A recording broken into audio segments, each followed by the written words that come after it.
Hello everyone, welcome to Healthy and Tasty Recipes. Today I'm going to show you how to make puffed amaranth or how to pop these tiny amaranth seeds at home.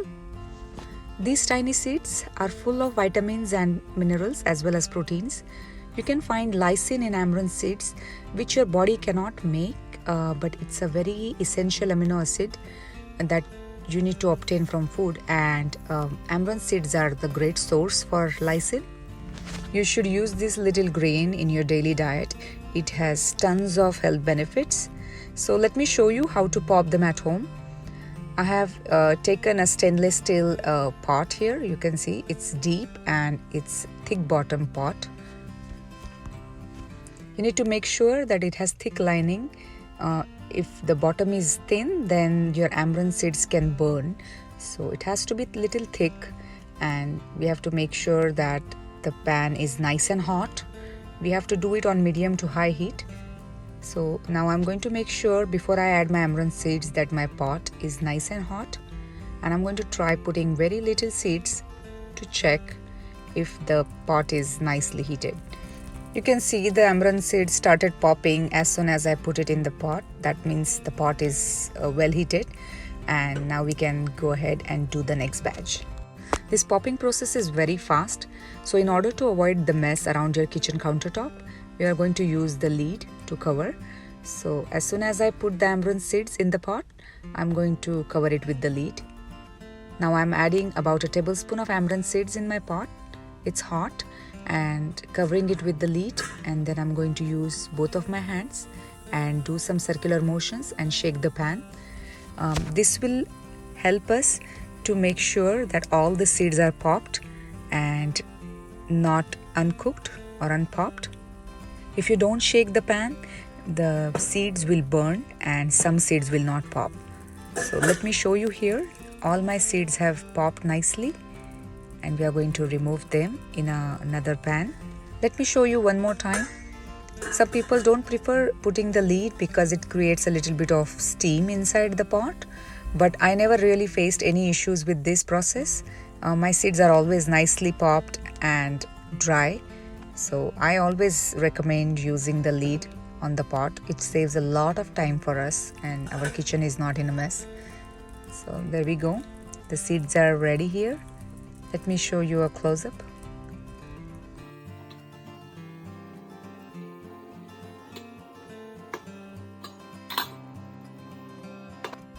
I'm done here popping all my amaranth seeds. I make sure to have enough quantity that can last me for a week or so. I always add this in my diet in some or the other form every day. Even my son loves it in his cereal. You can see the color, it's nicely white and golden. They are not burnt. So that's the important thing to remember, that your pot should not be too hot, otherwise it will burn the seeds or some seeds may not pop. There are various ways in which we can use amaranth seeds at home. They are quite versatile, and I actually experiment with them a lot. I add them to tons of things, into tons of my recipes.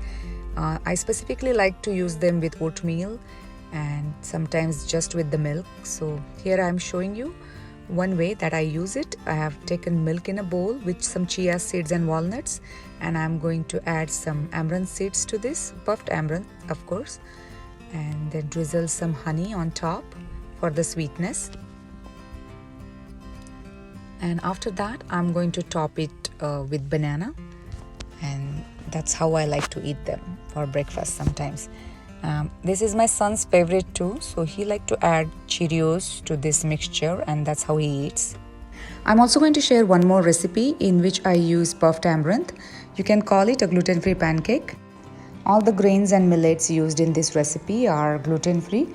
I have taken about a cup of puffed amaranth, about half cup of tapioca pearls which I have roasted very lightly, and about 1 cup of barnyard millet, or you can say samu seeds. It's also called, it has various names basically, but it's known as barnyard millet. And I have taken some roasted cumin seeds here, and I'm going to grind this all together and make it into a flour. My flour mix is ready. I have ground all 3 ingredients that I showed you along with some cumin seeds, And now to this we are going to add few more things. We'll add some boiled potatoes here. I've taken 2 boiled potatoes, some chili, ginger and some cilantro leaves. And we're also going to add some peanut powder which I have ground very finely. I have roasted the peanuts first and then I have made it into a powder. And we are going to mix it all together and make it like a dough, something like this. Now I'm going to lightly grease my pan with some oil or some ghee or butter, whatever you prefer, and I have hand pressed this dough into a circular shape, something like that. And then I'm going to make some holes in it with the use of my finger. And then we are going to add little bit of ghee or oil in between those holes. Adding that little bit of ghee or oil will really make it crispy and it will give a nice golden color to this pancake or Thalipeeth. It's all done cooking now. I have flipped it and you can see the color and see the crispiness. It's really yummy. You can serve it with some yogurt and any sauce or any chutney or any pickle that you want, and it's amazing. You can see close up how crispy it is and you can even see the color. I really hope you guys like this recipe. I'm going to share some more Amaranth recipes that I have made, such as these bars or some cookies. I will definitely share them with you in future. So stay tuned with my channel for more healthy and tasty recipes. And if you like my recipes, please don't forget to comment and give a thumbs up and subscribe to my channel. Thank you so much for watching. See you next time. Bye.